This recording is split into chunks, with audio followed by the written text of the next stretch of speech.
एक मोठी बातमी आपल्या समोर येते. वाहनधारकांना मोठा झटका. इंधनाच्या दरात पुन्हा वाढ. आज मध्यरात्रीपासून नवे दर लागू. अमेरिका आणि इराणमध्ये युद्धविराम झालेला आहे, मात्र तरी दोन्ही देशांमध्ये अजूनही संघर्ष कायम आहे. युद्धाच्या पार्श्वभूमीवर आधीच इराणने स्ट्रेट ऑफ होर्मुझ बंद केला आहे. त्यानंतर अमेरिकेनं देखील स्ट्रेट ऑफ होर्मुझमध्ये नाकेबंदी केली आहे.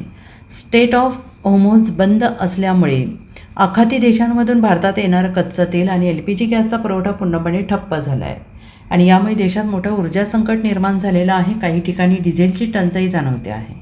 दरम्यान स्ट्रेट ऑफ होर्मुझ बंद असल्यामुळे कच्चं तेल महाग झालं आहे, ज्याचा फटका हा पेट्रोलियम कंपन्यांना बसतो आहे. यामुळे गेल्या काही दिवसांपासून सातत्यानं पेट्रोल डिझेलच्या किमतीमध्ये वाढ होताना दिसते आहे. आता पुन्हा एकदा CNGच्या दरात वाढ करण्यात आलेली आहे. पुण्यातून मोठी बातमी समोर येते. पुण्यामध्ये पुन्हा एकदा CNGच्या दरात वाढ करण्यात आली.